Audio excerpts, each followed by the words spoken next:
The briefing room smelled like recycled air and old fear. Warrant Officer Dara Osi had been sitting in the same chair for 6 hours, and the foam padding had given up on her somewhere around hour 3. She didn't move. She was reading the same page of the Vethani communique for the 11th time, and the 11th time, it said the same thing it had said the first 10. Submit. There is only one timeline. Deviation is extinction. She put the document face down on the table.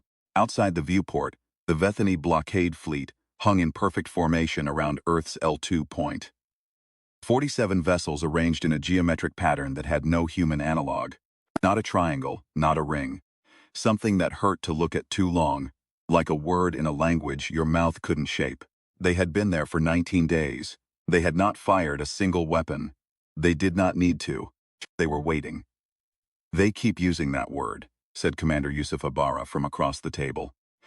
He was a large man, broad through the shoulders, with the kind of stillness that came from having been very frightened for a very long time. "Deviation, I noticed," Dara said. "Do we deviate from exactly?" She turned the document back over and read the relevant passage aloud. The Vethani's translator algorithm was almost perfect.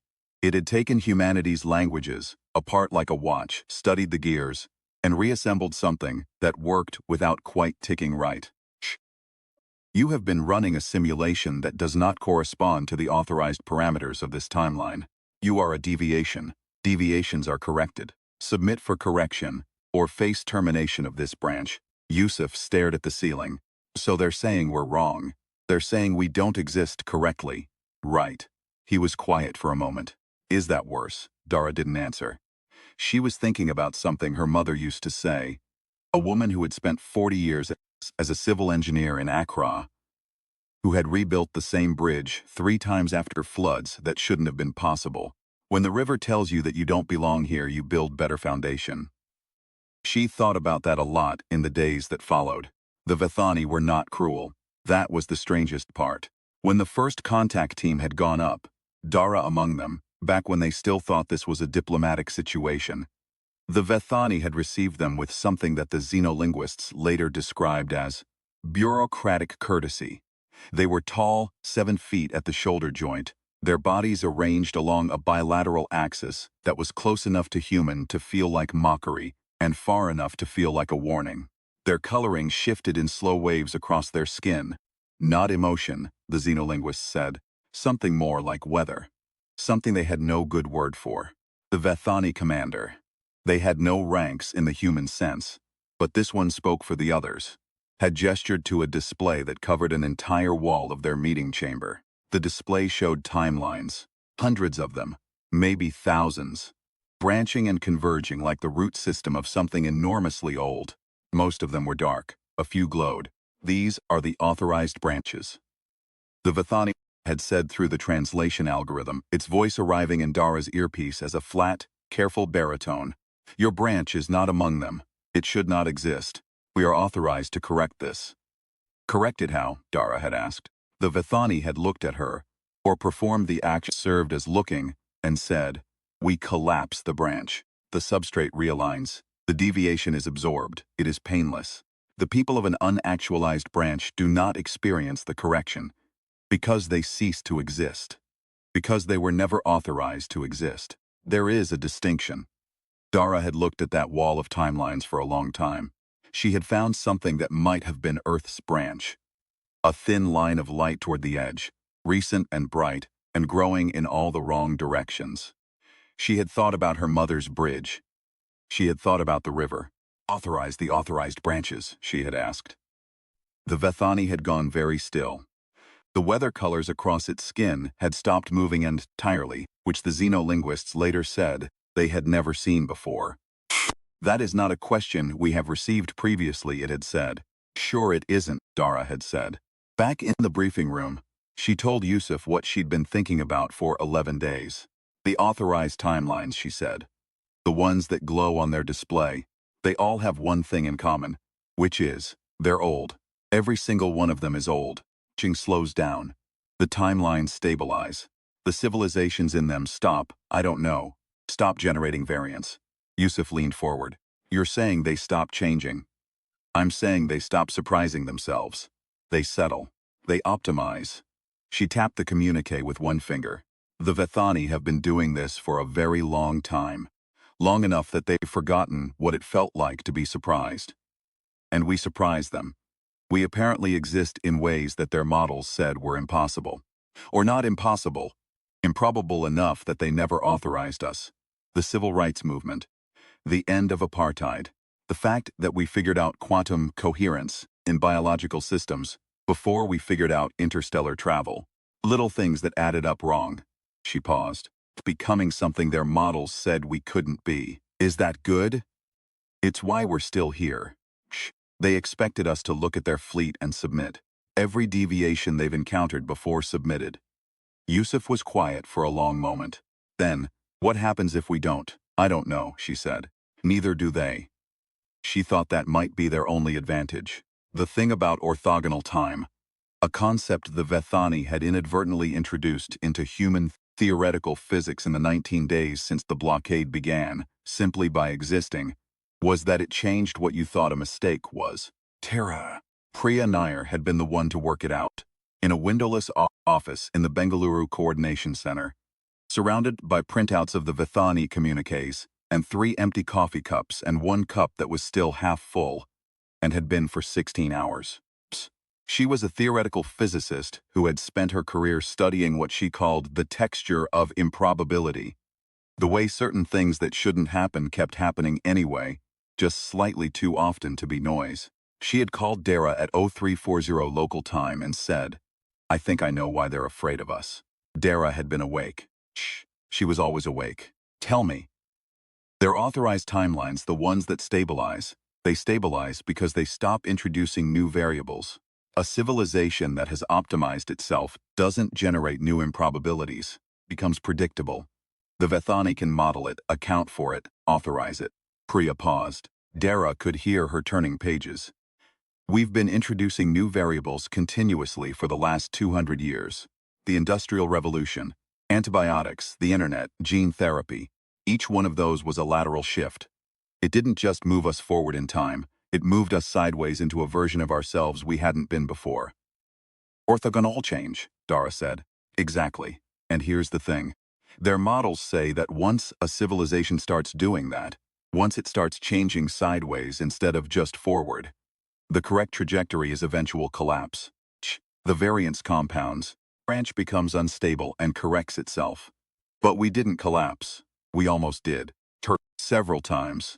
Each time we almost collapsed, we introduced another lateral shift that shouldn't have been possible and pulled ourselves somewhere else. The Vethani have been watching us for about 80 years. Every time their models said we were about to terminate naturally, we did something they didn't predict. She laughed, short and a little ragged. Kept landing somewhere their models said we couldn't reach. Dara thought about her mother's bridge, about a river that kept flooding and a woman who kept building. So we're not wrong, she said. We're just not following their script. We never had their script, Priya said. That's the whole point. The second meeting with the Vethani commander was Dara's idea, and everyone above her pay grade told her it was a bad one. She went anyway, with Yusuf and Priya, and a xenolinguist named Tomas, who had been studying the Vethani translation algorithm long enough to notice where it hesitated. The meeting chamber looked the same. The wall of timelines looked the same. The Vethani commander stood in the same place, its weather colors moving in their slow, unreadable patterns. "You have not submitted," it said. "We don't submit," Dara said. It's not really something we do. Every deviation submits eventually. We know. We looked at your records." She nodded to Priya, who placed a data chip on the table between them. A physical object, which the Vethani seemed to find briefly fascinating. "We looked at every deviation you've corrected in the last 10,000 years. Do you know what they all had in common? They were unauthorized. They had stopped. Before you arrived, they had each reached a point where they stopped changing laterally. They'd optimized, they'd settled." She looked at the wall of timelines. "They looked like your authorized branches. They'd gotten close enough to your model that your model could account for them. So you corrected them, and the correction was clean, because they were already almost the shape you expected them to be." The Vethani was very still. We are not that shape, Dara said. You are not stable. No, we're not. She took a breath. Also not stopping. We've had 19 days to look at your blockade, and what we've been doing, what humanity has been doing for 19 days, is physics. We've been reverse engineering orthogonal time from first principles because you showed up, and your ships exist, and your ships shouldn't be possible according to our models. So we took your impossibility, and we worked backward from it. Priya leaned forward. We understand the lateral axis now, not completely, maybe not even mostly. Enough to know that your models can't predict us, because we keep adding new variables to ourselves. Every time you run the calculation, there's something new in our branch that wasn't there before. That is why you are a deviation. That is why we are difficult to correct, Dara said. The Vithani's weather colors shifted. Tomas, watching carefully, touched Dara's wrist. She knew what it meant. Something's different. You are proposing, the commander said slowly, as if the translation algorithm was struggling, that you cannot be corrected. I'm proposing that the cost of correcting us is higher than you've encountered before. We've been building things since we understood what you were doing. 17 days of physics and 20,000 engineers working without sleep. She paused. We might be wrong. We might have built something completely useless. But we might have built something that introduces enough new variance into your calculation that the correction becomes unpredictable. Correction has never been unpredictable. You've never corrected something that knew it was being corrected and spent 3 weeks studying the math. The room was very quiet. The timeline wall cast its pale light across all of them. The Vithani standing like weather made solid. The humans standing like something that had absolutely no business being in this room, and was here anyway. You are saying, the commander said at last, that you do not know if you will survive. We don't know anything for certain, Dara said. We almost never do. That's sort of the thing about us. But you will not submit. No. Why? Dara thought about that. She thought about it honestly. The way you do when you know the answer you give might be the last answer you ever give. She thought about her mother's bridge, and the river, and what it meant to keep building something after the flood. She thought about Priya's voice at 0340, ragged with the specific joy of understanding something you shouldn't have been able to understand yet. She thought about 20,000 engineers who hadn't slept in 17 days. Not because they were afraid, but because they were interested. Because the problem was extraordinary, and they wanted to solve it. Because that was an irreducibly human thing to be. Because, she said finally, if you find this world bad, you should see some of the others. The Vithani commander was still for a long time. When it spoke, the translation algorithm carried something that Tomas would later spend months trying to describe. A quality he finally wrote down as the sound of a very old model encountering a variable it cannot absorb. We will need to consult, the commander said. This has not happened before. We'll wait, Dara said. We're good at that. They waited 40 hours. When the Vithani response came, it was not a withdrawal. It was not a capitulation. It was something these Naiad had language for yet, which meant that both sides had to invent language together, which took another 3 weeks, and was, according to everyone involved, the strangest and most difficult and most alive that any of them had ever felt.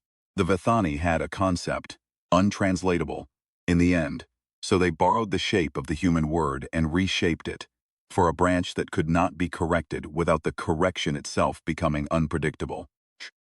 Branch that had accumulated enough lateral variance that forcing it into alignment would introduce more chaos than leaving it alone. They had a theoretical framework for it. They had never encountered an actual case. They were, the xenolinguists gradually came to understand, fascinated, not warmly, not kindly, with the sharp, unsettled attention of something that has run its models 1,000 times and gotten the same answer, and then found a case that gives a different one. Humanity was, apparently, a novel data point. They had been so for some time and had not known it. Dara was on the roof of the coordination center when Yusuf brought her the final terms. It was early morning in Bengaluru, and the city was doing what it always did at that hour, coming awake in layers. Chai stalls first, then the sound of traffic finding its rhythm, then the full, improbable, beautiful noise of 9 million people, beginning another day they had no guarantee of. She had stopped noticing it years ago. Standing here now, she noticed it. They're not leaving, Yusuf said. But they're not correcting us either. They want to study us. They want to watch. He handed her the document. Apparently, we've been a noted anomaly in their records for 80 years and they want to understand how we keep doing it. Doing what? Landing somewhere we shouldn't be able to reach. She held the document for a while without reading it. Below her, the city made its irreducible noise. Priya's team, she said. Orthogonal work. They want that too, a joint project. We give them our models, they give us theirs. He paused. They're also asking about the bridge. Dara blinked. What bridge? You mentioned it in the second meeting. You said something about a river and your mother building. One of the analysts thinks you were speaking, metaphorically. But the Vithani took it literally and they want specifications. She laughed. It surprised her, the laugh.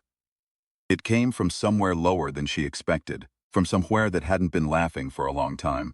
She laughed until her eyes watered, standing on a roof in a city that was wrong according to someone else's model, in a branch of time that had no business existing, in a species that kept arriving at places it had no authorization to reach.